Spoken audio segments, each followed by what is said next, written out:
trazer de volta meu filho caçula. Aleluia.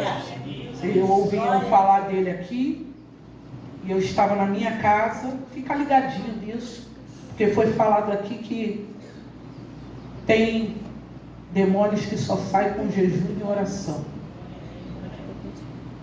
E aí eu estava na minha casa com minha irmã Diaconisa Zilda. A gente tem o costume de estar sempre tirando o período de oração pela nossa família, pelos nossos amigos e as nossas causas específicas. E nesse dia eu não tinha marcado nada com ela.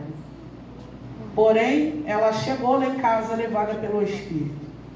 E eu estava sentada no meu quarto, como tenho costume, conversando com Deus. E o Senhor sabia o quanto já estava desgastada com a situação, da maneira que eu vi o meu filho. Só que o Senhor, Ele fez uma promessa, e quando Ele faz uma promessa, Ele cumpre.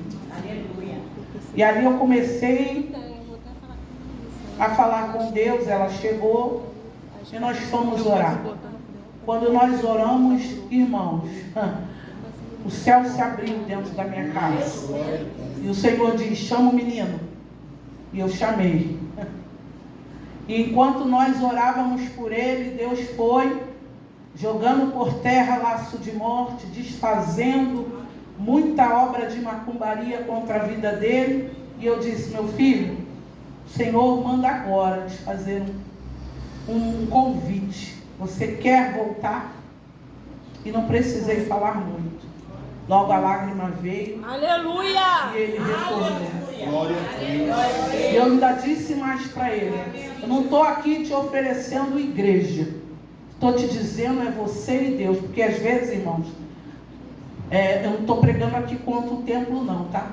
Estou falando que às vezes a gente precisa de estratégia de sabedoria. Por causa mesmo de alguns de nós, muita gente tem tido aversão e não quer estar em comunhão no templo adorando. E isso interrompe a comunhão dele com o Senhor. Então, às vezes, para alguns o processo ele vai ser rápido, né? Ele vai conseguir, outros não. Então, a gente precisa ter essa noção. E ali eu falei para ele: você não precisa estar... Não estou falando para você vir para a igreja comigo. Estou falando para você acertar a tua vida com Jesus. E ele entendeu isso. E desde lá o Senhor tem feito algo tremendo na vida dele. Tem sido os dias de processo, ele, Deus e a nossa casa. Porque tu é boca profética dentro da sua casa. Aleluia. Então sou grata a Deus. Outra coisa o Senhor fez a semana passada. Meu filho trabalha com cargas valiosas. E ele saiu, foi para o seu trabalho, como sempre. Na sexta-feira, ele foi parado na linha vermelha. Ele e um colega. Levaram ele até uma determinada comunidade. Levaram as cargas. Mas o Senhor, Ele é tão bom. E Ele guarda a vida dos seus filhos. Louvado seja o nome de Jesus. E quem conhece, né, meu filho, não é pelo meu filho, um negro lindo, daquele tamanho, um armário. E a gente está vendo aí todo dia nos noticiários. Ele está ileso para a glória de Deus. Glória a Deus. Mesmo os homens que saquearam, não levaram nenhum pertence dele, nem do seu amigo. Ainda chamaram o mototáxi, deram dinheiro para pagar o mototáxi para botar eles para fora. Meu Deus! Está entendendo como é bom adorar a Deus? E ontem minha filha é ministra de louvor, lá no Ministério Rema. Ela saiu de casa ontem, levou minha neta para eu olhar. Ia passar ali no Tropical para fazer uma entrega, que ela trabalha online, da Shopee. Então ela adicionou paradas no Uber. O Uber trouxe ela até minha casa, deixou minha neta. E quando ela deixou minha neta, eu lembrei para ela, Samanta, compartilha a viagem. Porque ela não tem que andar sozinha, ela ainda não está dirigindo. Então, eu falei, você compartilha a viagem. Ela, mãe, vou compartilhar. Eu falei, que Deus te abençoe. Irmãos, quando ela chegou no local da entrega, da primeira parada, que seria para entregar o material de trabalho dela, a encomenda, o cara simplesmente foi embora e levou a Bíblia dela dentro do carro.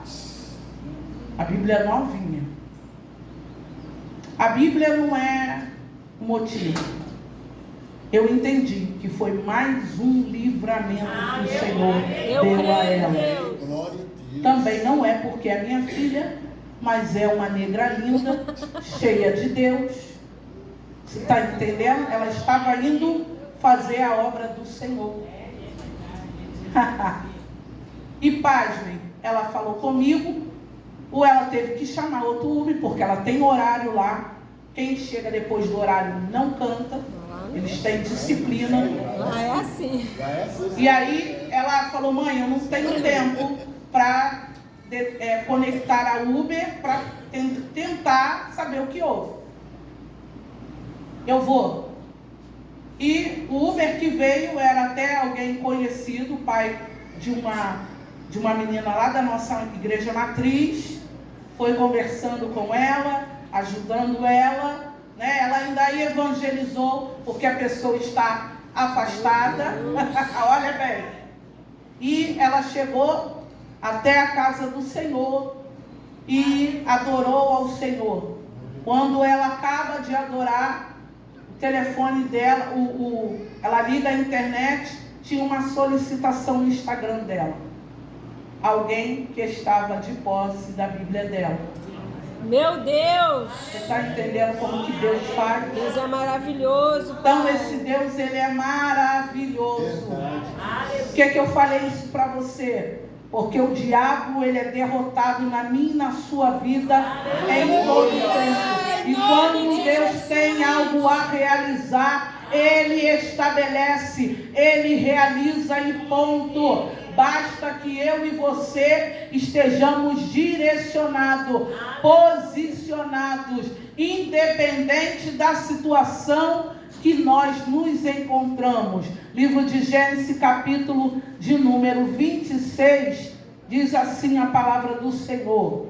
Sobrevindo fome à terra, além da primeira, havia nos dias de Abraão, foi Isaque a Gerar, avistar-se com Abimeleque, rei dos filisteus.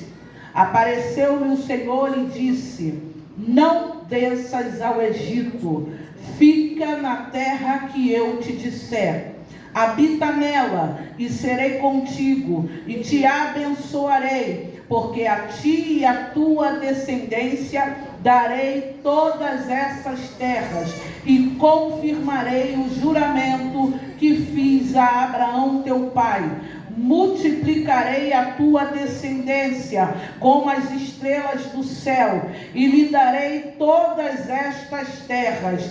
Na tua descendência serão abençoadas todas as nações da terra, porque Abraão obedeceu a minha palavra e guardou os meus mandamentos, os meus preceitos, os meus estatutos e as minhas leis. Isaque, pois, ficou em Gerar. Versículo de número 12. Semeou Isaque naquela terra, e no mesmo ano recolheu 100 por 1, porque o Senhor o abençoava. Enriqueceu o homem, prosperou, ficou riquíssimo, possuía ovelhas e bois e grande número de servos, de maneira que os filisteus lhe tinham inveja, e por isso lhe entulharam todos os poços que os servos de seu pai haviam cavado nos dias de Abraão,